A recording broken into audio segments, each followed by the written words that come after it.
Hello everyone, welcome back to my channel. Sorry that it's been like 110 days, but here we are with Jump to Lightspeed. I guess that's just how many days there are in between sets, kind of crazy. We're going to be talking about the leaders for a pre-release sealed guide. I usually go over all the cards, but for this set, I'm going to try just doing the leaders and see how you guys feel. If you guys want to see all the cards in the future, let me know and I will plan that for the next set. But let's just get on getting. So for this, we're going to go over each card, the leader, both sides, and I'm just going to give it a rating and you'll see it and you'll love it. And yeah, it's my opinion is always correct, I think. So we got Asajj Ventress, blue bad guy, with the tap action, deal 1 damage to a friendly unit. If you do, deal 1 damage to an enemy unit in the same arena. And then this new set is pretty cool. You get to either deploy your leader as normal at 6 resources, or once you get to 6 resources, you can attach it to a vehicle without a pilot. And her leader side is going to be a 4/6 with grit, which grit on leaders can be pretty scary. And on the other side, she gives +3/+4, also gives grit, and on attack, her same effect. You can deal 1 damage to a friendly unit. If you do, deal 1 damage to an enemy unit in the same arena. I do like the ability to pick off cards on demand. It doesn't cost any resources. Talking about her non-deploy side, so I do like that aspect. I think a lot of the times units might live with 1 HP, but also your unit having 2, 3, or 4 HP left maybe doesn't matter. So I do like that aspect. Them being in different arenas is a little annoying, but this is a pretty space-heavy set, so I imagine that, that could be nice. There's also 1/1 tokens flying around, so, dealing 1 damage to your space unit and it living, and then killing off a token for, free, just the action. That feels pretty nice. On the other side, she's a 4/6 with grit. I do like the 6 health. I think it's a little slow, but, if she attacks and lives, she could be doing some big damage on the next turn. Also, I like how it says I work alone, but, she's going to be going in a vehicle. She's working with the vehicle, guys. But, yeah, giving a grit to any unit is actually kind of disgusting. I can imagine you playing this on the unit that lived for last turn. Let's say you have a 5-cost unit, it's a 5/6, it traded up or whatever, now it's like a 5/2, and you attach this, okay, it's got its 6 health again, and now it's got 4 more attack, plus the 3 more attack. So I just turned my 5/6, into, I just gave it 7 attack. That's kind of disgusting, and all of a sudden I'm hitting them for 12. That's scary to me. I really think that, just giving a random unit grit plus another 4 HP for 0 resources because it's your attach. That's actually super duper strong. And yeah, I like this a lot. Coming in blue-black eyes, I think the cards are fine. Like I said, I'm not going to go over all the cards this time, but I think the cards are fine and playable. I think Asajj is actually super scary when you can play it on the right unit. Just keep in mind it can't go on any unit. It has to go on a vehicle unit. But, the worst case downside, if you have no board, you can just deploy her as a 4/6 with grit, which is pretty all right. I think if you could just always 100% of the time have that unit on your field, she'd probably feel like an A. Like a really strong, highly playable card. But otherwise, I'm going to give her like a B tier. Let's say if this went from S to F, we didn't really talk about the ratings, but I'm going to probably give her B overall. I think she's going to feel really solid and win games. Other times, I think her effect of dealing damage is solid. So yeah, she's probably the high B tier. Yeah, we'll go B plus we'll finish with. But like I said, if you always are attaching Asajj to a vehicle, this is going to feel like an A character all the way. Next up, we have Grand Admiral Thrawn. Super cool effect. He deploys as well on 6 resources, but his effect is when you use a when defeated ability, you may exhaust this leader. If you do, use that ability again. Okay, that's pretty cool. 2 when defeated abilities. And on the flip side, it says when you use a when defeated ability, you may use that ability again. You can only use that ability once per round. All right, so now we can talk about, the downside of, so Asajj has 2 modes when you think about when you flip. You can either play it as a leader or attach for maybe Omega damage, while Grand Admiral Thrawn can only flip. And when you play a leader that can only flip against leaders that can do both, you're going to feel super behind already, in my opinion. it's just like, you know, of course, like you'll have a 4/7, which is like an okay-ish body, but like the fact that they can just get their damage now and that yours is a little bit delayed, right? I just, you know, obviously they both come in and they can attack the same turn, but the other one going on a leader and then the immediate grit, that immediate effect, just feels good. On top of this guy having a really cool effect, but it's also slow. Not only do you need, you know, to, I guess it works on both sides, but, you know, not only do you need to, like, you know, summon Thrawn to get the use out of him, but you also need a unit to die. So you need things, you know, it's a little bit more reactive. You need things to be happening to you, while Asajj makes things happen to your opponents. So like if you had to choose between these two, Asajj is going to feel way better, though it is a rare, so a little bit harder to grab than the common and Thrawn. I think his ability is a little bit underwhelming, and I don't like that he doesn't have, you know, the 2 flips. There are some pretty cool when defeated effects in this set. I know that there's some doing indirect damage, and, you know, here and there they're doing some cool things. I'm actually going to give Thrawn a D. I don't like that he's not bimodal. All of these leaders automatically that can't become pilots are going to feel a little bit lower to me. But, you know, you can run him and obviously go and win all your games. I'm just saying that, you know, I think your card pool is going to carry you instead of Thrawn carrying you. But, you know, if you grab just a bunch of win defeated cards, especially in sealed, you could get pretty lucky. But I meant to say, especially in draft, you know, if you draft a crap ton of win defeated effects, I think that's when Thrawn can really push the threshold. So I'd say like in pre-release, on average, is going to feel like a D. And I think if you get a good forced Thrawn pool in draft, he probably moves up more to the B range. But again, you need like a large amount of win defeateds. That way you're just getting like all this extra value throughout the game, and it makes up the fact that he doesn't have the bimodal stuff. So that's me. All right, let's go to the blue good guys. We got Lando Calrissian. You can pay 1 and tap him to play a unit from your hand. Still have to pay its cost. If you do, and you control a ground unit and a space unit, give a shield token to a unit. Okay. And then he deploys at 7, has Sentinel as a 5/7, or you can attach it, you know, do the whole pilot thingamabobber, and the attached unit gains Sentinel. When deployed as an upgrade, you may give a shield token to a unit in a different arena. Okay, different arena. I like his tag, buying time. I think that's what he does. The problem of buying time is that, you know, it's you could be dead by 7 resources, especially in the format that's filled with space units and filled with pilots jumping on top of the space units, maybe giving them grit. You know, this guy's a little bit slow. If you think about Yoda, I thought that Yoda felt really good in pre-release and sealed, but that he was a little slow, so sometimes you could die to aggro. But he also came out and killed something. This thing, you know, does something similar in that it has Sentinel, and if you really think about its bimodal usage, you can put Sentinel on the ground or put Sentinel on your space unit, so you can protect yourself in either way. I'd say his leader side is a little slow and a little underwhelming compared to the other leaders that we just saw. But we can, you know, let's think about his action. So, you know, Luke Skywalker did something similar. You pay a resource to give something a shield. But this guy has, you know, more requirements. You need a ground unit and a space unit when you use his action. So I don't know.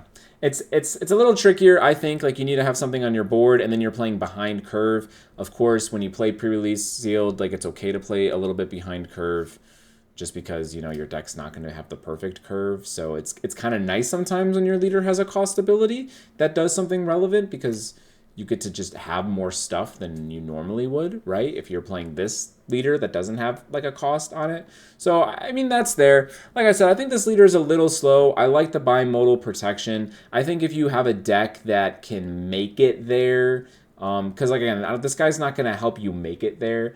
If you have a deck that can help you make it there to 7 resources, I feel like he could stabilize. But again, a little uncertain. It's a little slow. I mean, giving your guy +5 attack does feel nice. I think Asajj can do the same thing a turn earlier. So just keep that in mind. I'm going to give him a solid C. I'm a little, like, again, he does some stuff. I'm just concerned that he costs a little bit too much and doesn't have enough payoff for that 7 resource deploy cost. Next up, we got Rose Tico. It comes out at 5 resources, has the action ability to heal 2 damage from a vehicle unit that attacked this phase. And there are a ton of vehicles in this format. And she deploys as a 4/6. On attack, you may heal 2 damage from a vehicle unit. So this card's a little bit hard to analyze in the sense that we've never had, like, you know, this much healing that can be going on. The healing doesn't cost anything, but how good could the healing be? I mean, like, tokens are just going to trade with each other, right? Let's say my unit trades up, I guess. Like, they have I don't even know, a 2/1 and I have a 2/3 and I take it out for free. But then let's say, like, my opponent plays on curve and plays a 3/4. Does it really matter that my 2/3 that could have been a 2/1 is now again a 2/3? Unsure. I mean, Rose Tigo is going to feel pretty good against decks that have, like, a lot of little tiny space units, and you're, like, sitting there with the big Sentinel space unit. I mean, the best part about Rose is that she deploys at 5 and has 4 attack, which is pretty okay. Again, I'm really sad that she's not bimodal, and I'm not really, like, a fan of healing, on top of the fact that you have to attack with the unit, and then, like, you know, your opponent can't interact in that window, and then you heal. I think that she's kind of like an initiative loser. Like, if you use her effect, you're not going to have initiative, and I'm not sure how good the healing's going to be. I think if I had to choose between Rose and Lando, I'd probably be leading Lando, which means that I have to give Rose a lower score than Lando. So I'm going to give Rose like a D+. I don't know. I definitely think that Thrawn feels a lot better than Rose, because I think Thrawn has, like, a way higher ceiling. Again, I did say D on average, but that's for pre-release. Like, if we're drafting both these leaders, like, Rose is probably still a D, right? Like, pretty bad. But Thrawn, when I'm drafting him and get a lot of win defeated, I can feel this guy going to, like, a high B. Like, maybe even A if you get enough, right? So Rose is pretty low. I would say one of the weaker ones out there. If you do get a choice between these two, I would go with the Lando.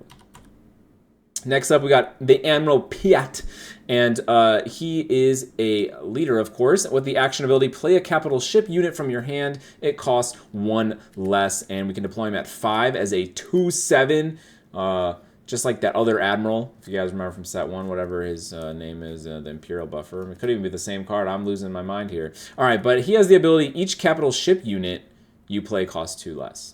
All right, so both modes make capital ships units just cost less. So, you know, this guy's super pool dependent. He is a rare. This one does feel more on par with rares in this game. Usually they make rares, like, kind of niche, but I feel like Lando and Asajj are pretty generic. Like, you could play these in any deck, so I don't know. But this one, guys, feel more niche. Like, he's going to feel pretty weak. He has bad stats, first off, and he doesn't have the bimodal ability to attach to someone. So that's pretty bad.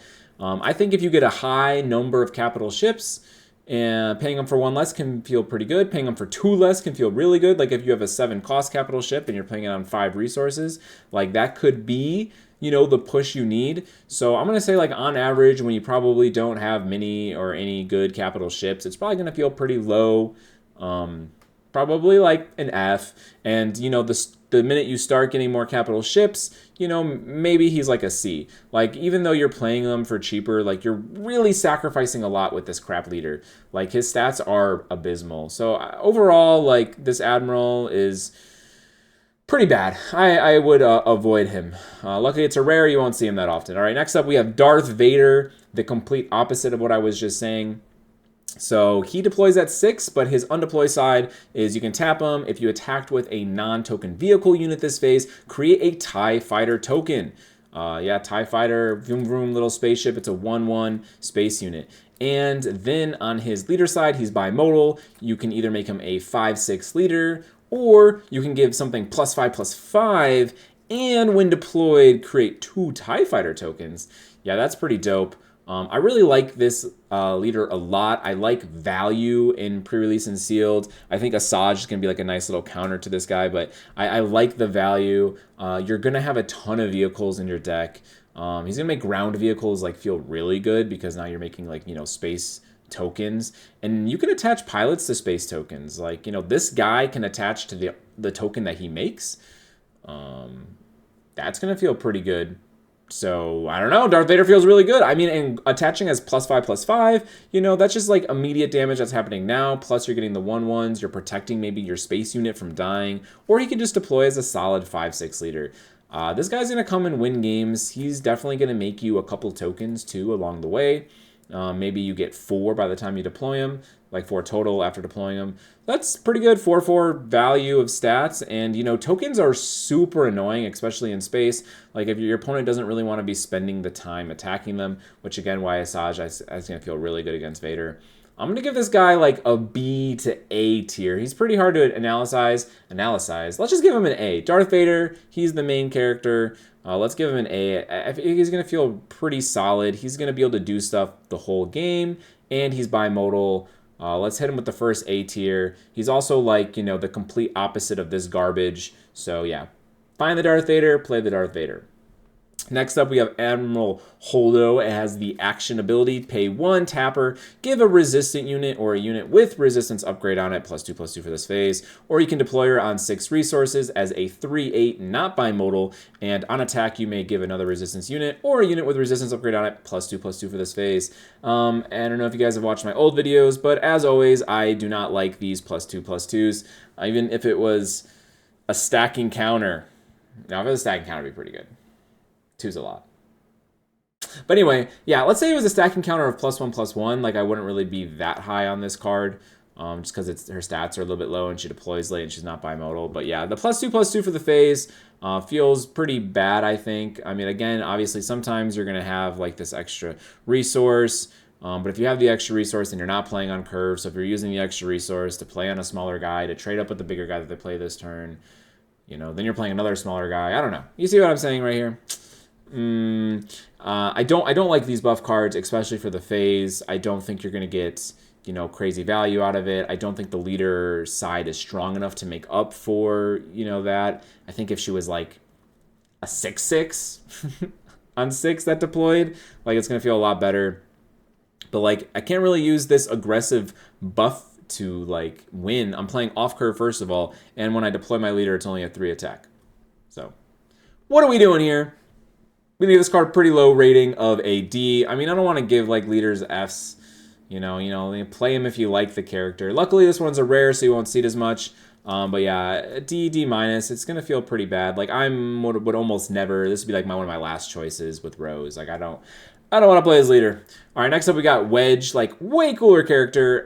You know, it's action ability, play a card from your hand using piloting. It costs 1 less. The set is all about piloting, so you're definitely going to have some sort of pilots in your deck. And then epic action, if you have 5 or more resources, you can deploy him. He's a 3/6 for 5. That's a little bit weaker. We're used to these 4/6 stat lines now, so his deploy side a little weak. But on his upgrade side, he says the attached unit is a leader unit. It gains on attack. The next pilot card you play this phase costs 1 less. So, you know, he makes your pilots cost 1 less. How often do we want to be piloting in this format?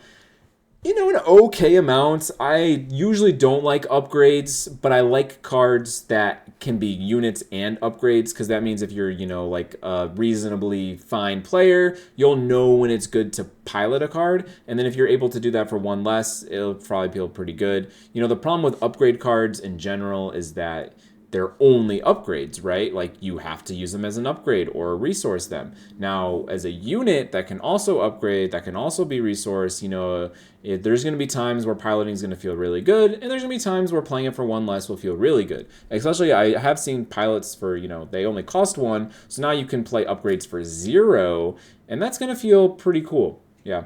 You know, downside is his deploy side isn't really that crazy. I would say piloting 1 less after you 5 resources is probably not that important either. His stats are a little weak. I think I'm going to give him an overall C. I think it's a lot better than this chick, but Wedge, even though it's a super cool card, I'm not super high on. I think there's going to be better options. So the green good guys are looking a little weak in terms of their leader choices. So keep that in mind. It doesn't mean, like, green good guy cards are bad completely, because you can play any good guy people at all. Next up, we got the Captain. Phasma has the action ability. If you played a first order card this phase, deal 1 damage to a base. I think even if your deck was, like, filled with first order cards, I'm not, like, in love with this effect. Just kind of feels like Sabini.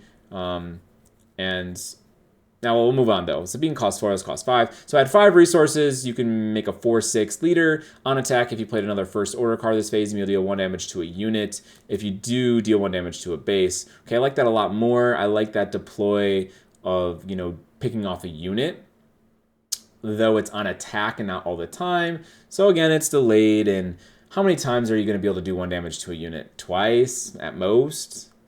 Like, that's kind of underwhelming. It's a rare leader again, so we're not going to see him that often. I don't think we really care about doing 1 damage to base, even if it happens 5-6 times. I mean, yes, that's a lot of damage. But, what are we sacrificing? I don't know. What are we sacrificing? That's a good question. Looking at these other leaders, what am I sacrificing? Should we talk about this guy first to talk about what we're sacrificing? Let's do that. Before I give him a rating, guys, let's talk about the other red guy leader. That's a common, so we're way more likely to see the major. Okay, play a vehicle unit from your hand, paying its cost. If you do, give another unit +1/+0 for this phase. Okay, a little bit of a buff. Again, don't really like those, but that's kind of like dealing 1 damage to base, all right?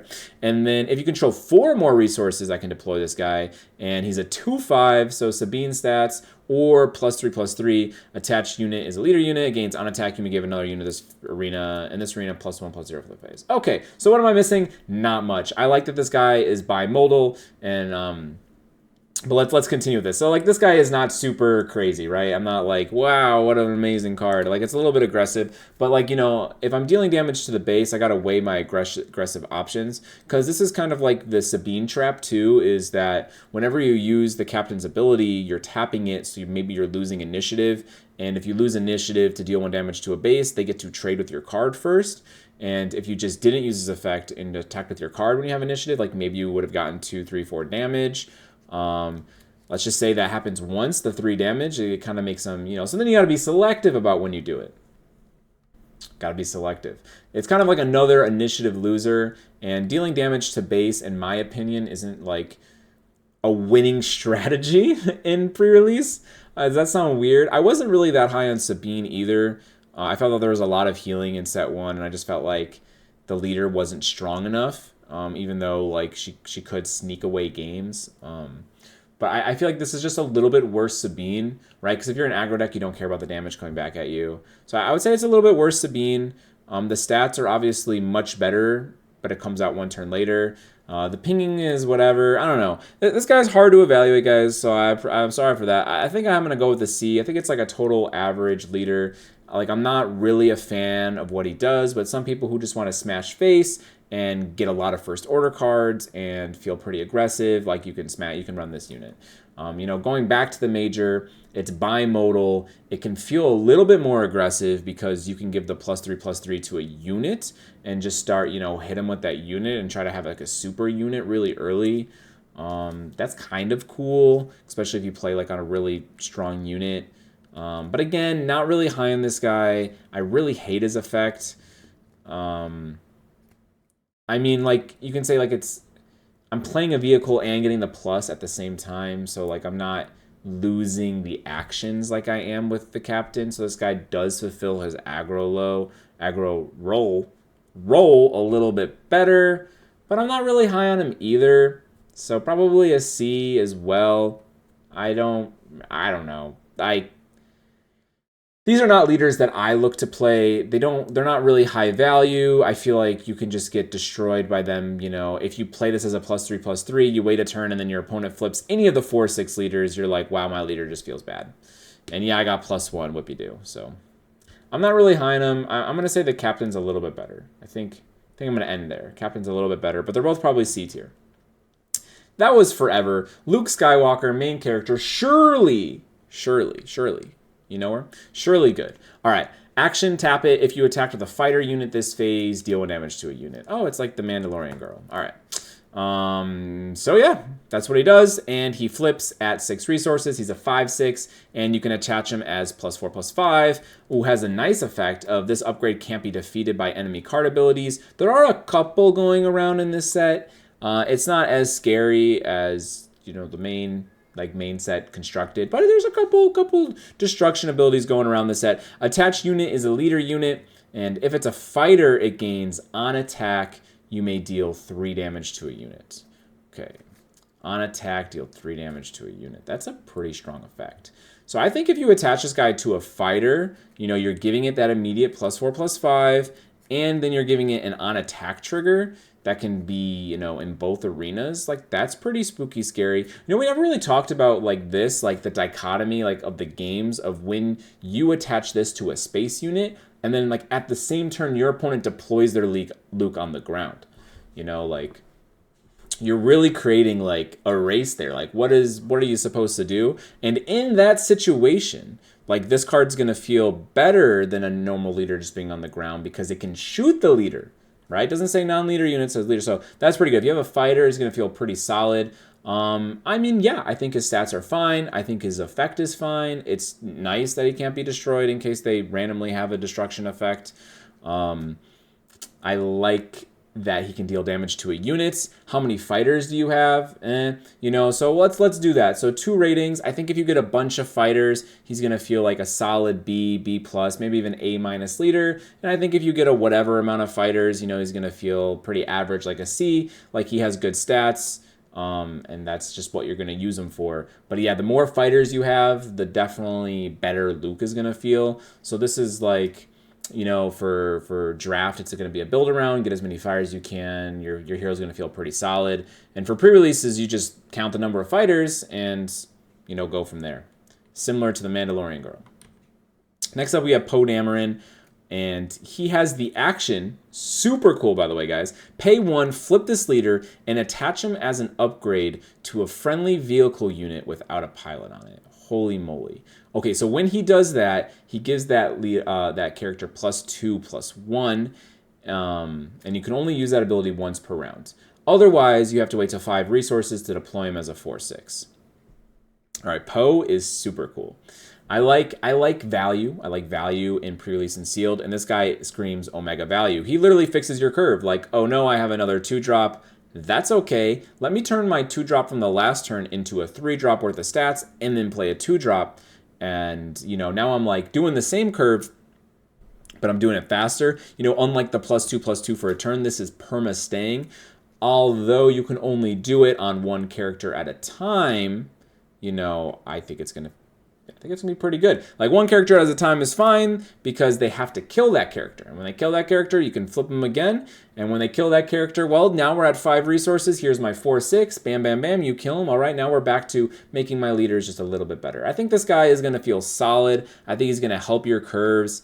Do I think he has like a crazy end game effect? No, I mean, his leader is literally a vanilla 4/6, but I do think he's gonna solid, you know, just help out your curve. The downside is you need vehicles, but hey, it's a vehicle set. I'm gonna give him a solid B. You know, he's not doing anything crazy, he's not killing units, but he's super cool, super flavorful, and like, you know, play this guy just for the flavor really. But yeah, it's gonna feel nice just at any point in the game. You can just attach him to stuff. Like a perma upgrade, ready to go on your field. That's going to feel pretty good. We're finally at the LO leaders. So we got Admiral Trench. He has the action ability, discard a card that costs 3 or more from your hand if you do draw a card. I do like me some filtering, so that's pretty nice. And at 6 resources, he's a 4/5. Omega oof. You see this 4/6, and then you're like, a 4/5 for uno más? I don't know about that. When deployed, reveal the top 4 cards of your deck. An opponent discards 2 of them. Draw one of the remaining cards and discard the other. So flip over 4, you'll get one of them. So whatever. I mean, he's kind of memey. I mean, I'm going to like this leader for constructed when you can like reanimate your force users for, you know, 6 resources. That's going to feel kind of cute. I do like the filtering, but yeah, that's not enough on this card. A 6 resource 4/5 draw card is not enough. When this again, this set is filled with pilots. Like, we are hitting people faster than normal. People are just going to have a ton of upgrades in their deck. You know, again, I'm against upgrades, but when you have a ton of upgrades in your deck, like, they're just going to be going on stuff and they're going to be hitting you harder. And when this guy comes in, does nothing, has bad stats, like, he's probably just going to get one-shotted and you're just going to be sad. So Admiral Trench is very bad. D-. We'll try to avoid the Fs. This is a bad leader, don't play him. Next up, we got the Rio. Okay, he has action 1, tap him. Attack with a space unit. It gets +1 in Saboteur for this attack, so we get to ignore those Sentinels and shields. Okay, and then at 5 resources, I can deploy him as a 3/5 with Saboteur, and I can also, has the bimodal, I can attach him And it becomes leader unit. It gains Saboteur. Also, if it's a transport unit, it gets, excuse me, +1/+0. So for a total of +4/+5. I kind of like +4/+5 on 5 resources on a unit. 3/5, again, feels a little small. I don't know. I feel like they're really overvaluing Saboteur here. I almost think that his ability could cost none. And he wouldn't like be this tier 1 guy.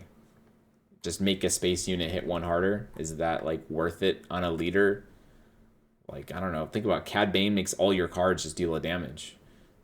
Like, you know what I mean? And that's for free. So I don't know. I think this guy got just, they were worried or something that he would be too strong, that, you know, adding Saboteur anywhere would be cool. Like, you can do it on the ground. You could do it to a space unit. You know, I'm not really a fan. I think stats are a little bit bad. This is the common, so you're going to see it more than Trench. But I think he's around the same as Trench. He's going to be a little bit more playable because your deck's going to be filled with space units. And if you have the extra mana, okay, boom, do a damage. Do you care that you went around Sentinel or Shields? Most likely not. Yeah, he's going to feel whatever. The yellow bad guys did not get the Bobit treatment this time. So much sadness. And we're not talking about the starter deck leaders, even though you could technically pull them in the set. But yeah. All right. So yeah, don't like this guy. We'll give him like a D+, as opposed to the D- from Trench. I don't really like him. I would say he's just underplayable. It's just, I would look for a different leader.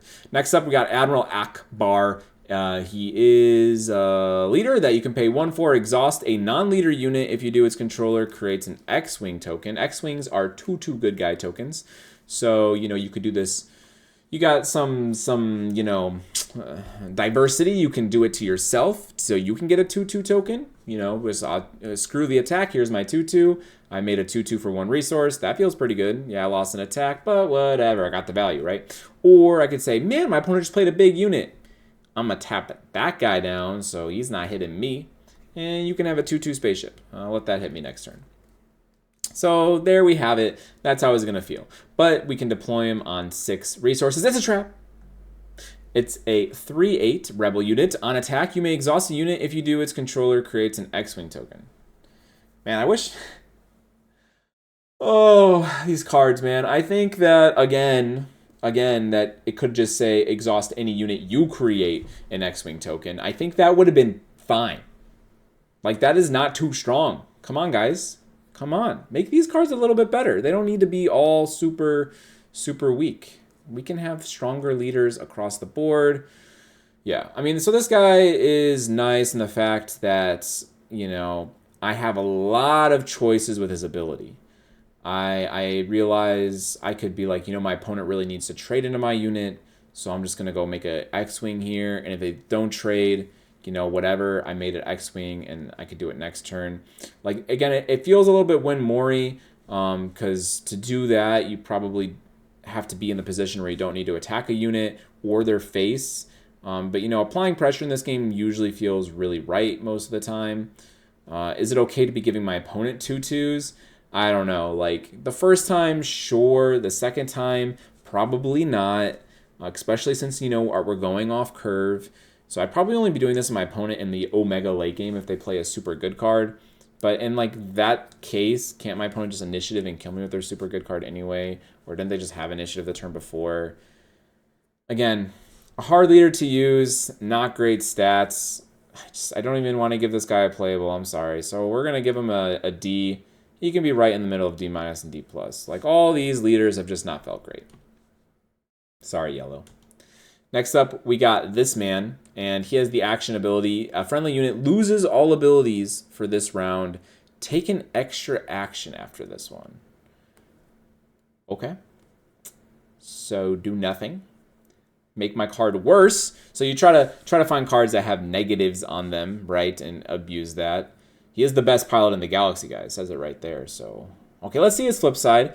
So on 4 resources, you can flip him over. So fast. It has the Sabine treatment, a 2/5 on attack. Choose any number of friendly units. They lose all abilities for this round. Okay. Or you can attach him, and again, has that same effect, and +3/+3. Wow. So he has the effect all the way around. This guy's like super duper niche. Like, I don't know what we're trying to make work. I really don't, guys. Read all the cards in the set, and if you find some Omega combo with this best pilot, you know, let me know. But I'm not seeing it. And am I really going to play a leader just to play a bad Sabine statted card? No. This guy is going to be an F+. I was trying not to give Fs, but here we are, guys. Here we are. All right, let's go through the leaders one last time before we end the video. It looks like blue has some solid options besides Rose, especially in like your pool. I feel like you're going to be fine with either of these blue-black leaders for the most part. You know, like Thrawn, I said, is a little uninspiring unless we get, you know, a bunch of undefeateds. And Lando's, you know, is a little expensive, but will be, you know, as you see, this guy does a lot more than the other leaders. So you could say that. Rose is a little sad. The green leaders, you know, we're going to go for Darth Vader and I guess Wedge. Yeah, but like, again, I don't know. These leaders seem a little underwhelming. So like Darth Vader and Asajj are just like, you know, really seem like they're standing out a little bit more. These red leaders are all whatever. I mean, Luke is cool. The more fighters you get, it's going to feel pretty cool. You have like 2 aggro options here. They're both just fine. It doesn't really matter which one you have. I guess just see how many first order cards you have at the end of the day. And then for yellow, it looks like you're really sad. So if you want to play yellow cards in this set, you know, play a yellow base and pick a different leader. You know, I'm trying to give it you at least one. So I guess out of all of these, I'd probably play Rio. Yeah, I guess Rio's probably the best one. Luke, Darth Vader, and Asajj. We did start Asajj with a B, but, you know, after reading all of these units, I would actually probably, you know, make Asajj, you know, the queen, and she's definitely going to be an A. So we're going to retrace that. When you compare to the units in this set, Asajj feels pretty solid. Pretty solid. I think in like older sets, I think I was pretty accurate, but yeah, in this set, Asajj definitely feels like one of the better ones. All right, so you know, overall, we're looking at the colors, and it looks like the bad guys are the winners here. Yeah, the bad guys have a little bit stronger leader pool, so just keep that in mind when you're drafting. People probably lean towards the bad guys, and keep in mind that Darth Vader is a common, so this guy's going to be everywhere. And he's very strong. So whenever you're thinking about your leader, think about, you know, I'm probably going to be going against a Darth Vader. Is my leader able to fight that? If not, rethink your leader. All right, guys, thank you so much for watching my video. Sorry I'm not doing a card one. You know, it's already Wednesday, 2 days before pre-release. But if you guys like my card reviews, you've seen them in the past, and you're like, Spencer, I was really looking forward to those, and I'm sad they're not there. Let me know, and I'll be like, I'm sorry. I'll make them next time, okay? But don't forget the outro, guys. Thank you so much for watching, and as always, peace.